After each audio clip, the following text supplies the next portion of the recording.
Hello guys, तो अब देखिए अपन बात करने वाले हैं medical surgical nursing second third years के इंपॉर्टेंट क्वेश्चंस की। और जो कुछ भी पॉसिबल ट्रिक्स होती है वो मैं आपको बताऊंगा। अब क्या आपने नहीं पढ़ी एमएसएन और आप परेशान हो कि भाई ईयर बैक नहीं लग जाए, तो उसके हिसाब से मैं आपको क्वेश्चंस बताऊंगा। हालांकि देखिए अभी आपके पास टाइम है तो मैं आपको कुछ क्वेश्चंस एक्स्ट्रा ही बताऊँगा, ठीक है। बाकी जो मैं आपको इंपॉर्टेंट बताता हूँ तो उनको तो आप ढंग से कर ही लेना, ठीक है। मैं प्रायोरिटी वाइज बताऊँगा कि आपको ये चीज़ें पहले करनी है, ये चीज़ें बाद में करनी है, इससे आपको काफ़ी हेल्प मिलेगी, ठीक है। तो देखिए मैंने यहाँ पे ना एक पोर्शन लिखा है भाई, मेडिकल सर्जिकल नर्सिंग की एक यूनिट ईएनटी। मैंने इस बार ईएनटी एक नंबर पे लिखी है भाई, क्योंकि मेरा रीज़न ये है कि भाई मैंने पिछले साल का पेपर एनालिसिस किया तो ईएनटी से क्वेश्चन छोटा सा ही आया था। और मैं भी यूनिवर्सिटी जैसे पैटर्न चेंज कर रही है, अगर एक 4 नंबर या 8 नंबर का क्वेश्चन दे सकती है यहाँ से, तो आपके लिए ये मेनियर्स डिजीज, हियरिंग लॉस, ठीक है, टॉन्सिलाइटिस, ठीक है, और ओटाइटिस मीडिया। देन अगर अपन एक्स्ट्रा की बात करें तो हियरिंग एड्स की केयर और एपिस्टेक्सिस, पेरिटॉन्सिलर एप्सिस, ये जो क्वेश्चन है ये थोड़े इंपॉर्टेंट है। बाकी जो मैंने ये बॉक्स में कैद किया उनको तो आपको ढंग से करना है, ठीक है।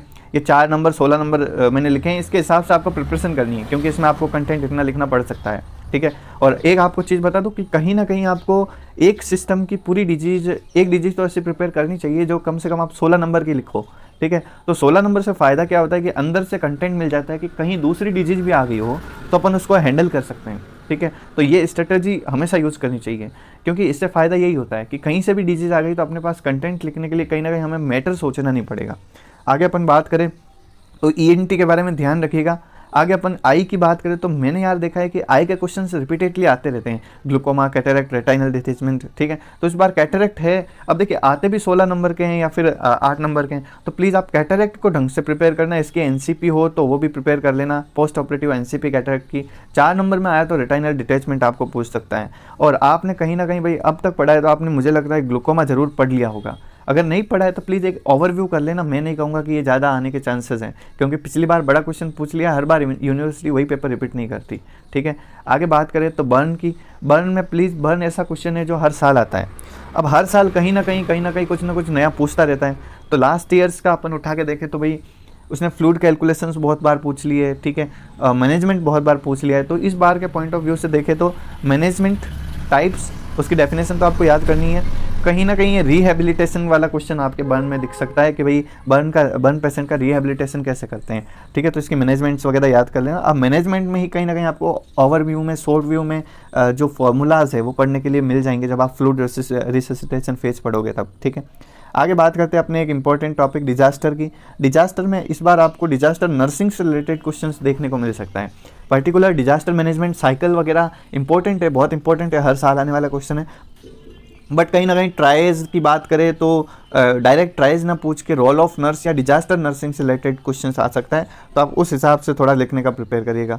आगे बात करते हैं भाई, ये तो हो गई ऑन्कोलॉजी की। Oncology one of the important unit, oncology बहुत यूजफुल है। तो इसमें आप ब्रेस्ट कैंसर को अच्छे से 16 नंबर के हिसाब से प्रिपेयर करिएगा, मैं आपको यही बोलूँगा। अगर आपको एडिशनल कैंसर कोई पढ़ना है तो आप एक लेरिंग्स कैंसर पढ़ सकते हो, ठीक है। आगे बात करें तो warning sign of cancer, chemotherapy, radiotherapy, और रेडियोथेरेपी में specially role of nurse, benign और मेलिग्नेंट ट्यूमर, इनको आप 4 नंबर के हिसाब से प्रिपेयर करिएगा, क्योंकि कैंसर से अगर बड़ा क्वेश्चन आया तो ब्रेस्ट कैंसर आएगा, और छोटे क्वेश्चन आए 4 नंबर के तो वही यही आएंगे, ठीक है।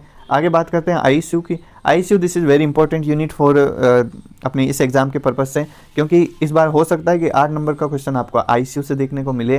जैसे उसमें organisation, team, critical care nursing नाम से भी इसको अपन जानते हैं, और वहीं से भी क्वेश्चन आ सकता है। इसके टाइप्स क्या होते हैं, और स्पेशली इसके अंदर इन्फेक्शन कंट्रोल, ये बहुत बार पूछते हैं भाई, इन्फेक्शन कंट्रोल आईसीयू में कैसे करते हैं।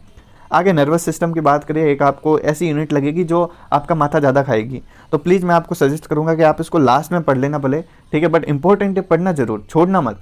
लेकिन आप टफ चीज़ों को या तो पार्ट वाइज डिस्ट्रीब्यूट कर दो, जैसे कि आपने एक सिंपल चीज़ पढ़ी, 2 सिंपल चीज़ पढ़ी, उसके साथ नर्वस सिस्टम की एक डिजीज़ पढ़ ली, तो वो बात है। जैसे इसमें मेनिंजाइटिस देखे तो वो बहुत बहुत बहुत ईजी है, बहुत ही लो लेवल का क्वेश्चन है, और मेनिंजाइटिस पीडिया है और अपने एमएसएन है, दोनों में चलता है। बात करें इंपॉर्टेंट की तो यहाँ पे स्ट्रोक वाला क्वेश्चन इंपॉर्टेंट है, शोक भी आ सकता है, बहुत क्वेश्चंस इंपॉर्टेंट, बट मैं बोलूँगा कि आप स्ट्रोक ढंग से पढ़िएगा। एक्स्ट्रा की बात करें तो भाई स्पाइनल कॉर्ड इंजरी होगी, माइस्थेनिया ग्रेविस भी पूछता है 4 नंबर में, बट इतने चांसेस नहीं है जितने स्पाइनल कॉर्ड इंजरी के आने के। सीजर्स और एल्जाइमर डिजीज, दीज बहुत एडिशनल क्वेश्चंस जो आपको प्रिपेयर कर ही लेने चाहिए, क्योंकि भाई इनमें कहीं ना कहीं आपको हेल्प मिलेगी। जीबी सिंड्रोम का आप ओवरव्यू कर लीजिए, अगर यूनिवर्सिटी ने नए क्वेश्चन दिए तो वो जीबी सिंड्रोम देगी, क्योंकि ये भी एक बहुत इंपॉर्टेंट क्वेश्चन है, और मल्टीपल स्क्लेरोसिस भी इसके साथ साथ कहीं ना कहीं इंपॉर्टेंट है। क्योंकि अब आगे बात करते हैं रिप्रोडक्टिव सिस्टम की बात करें भाई, आरएस रिप्रोडक्टिव सिस्टम। अब रिप्रोडक्टिव सिस्टम में मैं आपको सजेस्ट करूंगा आप सबसे पहले एआरटी को पढ़ लीजिए, मतलब कि असिस्टेड रिप्रोडक्टिव टेक्निक। इसके साथ ही साथ आपको छोटा सा इनफर्टिलिटी पढ़ लेना, इनफर्टिलिटी एआरटी लगभग मिक्स में आ ही जाता है, और कहीं ना कहीं आप देखोगे तो एमटीपी एक्ट 4 नंबर के हिसाब से आपका इस एआरटी में प्रिपेयर हो जाएगा। बाद में अगर बात करें तो भाई देखो आप pelvic inflammatory disease, PMS, uterine fibroid, hysterectomy, abnormal uterine bleeding, इन सबको पढ़ेगा। बाकी मैं यहाँ पे इंपॉर्टेंट बता दूँ ज़्यादा, एआरटी ज़्यादा पढ़ना है आपको, एमटीपी ज़्यादा पढ़ना है, pelvic inflammatory disease, uterine fibroid और अबनॉर्मल यूटेराइन ब्लीडिंग। और एक चीज़ सजेस्ट करूँगा, मैनेजमेंट में आप कहीं ना कहीं हिस्टेरेक्टोमी देखने को मिलेगी, तो प्लीज़ इसको ज़रूर कर लीजिएगा, हिस्टेरेक्टोमी को। ठीक है, आगे बात करते हैं भाई जेरियाटिक नर्सिंग में सिर्फ 2 ही क्वेश्चन आपके लिए इंपॉर्टेंट है, थ्योरी ऑफ एजिंग जिसको आपको ज़्यादा प्रिपेयर करना है, एक कहीं ना कहीं साइकोलॉजिकल, सोशल और इमोशनल एस्पेक्ट होते हैं एजिंग के, वो पूछ लेते हैं। एडवांस कुछ 1-2 क्वेश्चन की बात करूँ तो भाई सर्वाइकल कैंसर आप थोड़ा सा ओवरव्यू कर लेना, जिसमें पेप स्मीयर टेस्ट है वो, और पैलिएटिव केयर है वो। ठीक है, और कहीं ना कहीं पैलिएटिव केयर तो आप जानते ही हो भाई, कैंसर वाले की केयर।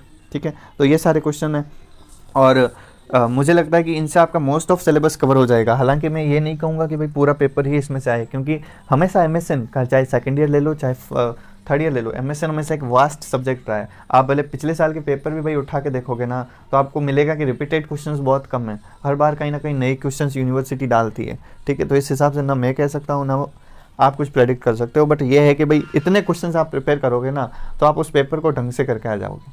ठीक है, तो thank you so much for watching this video.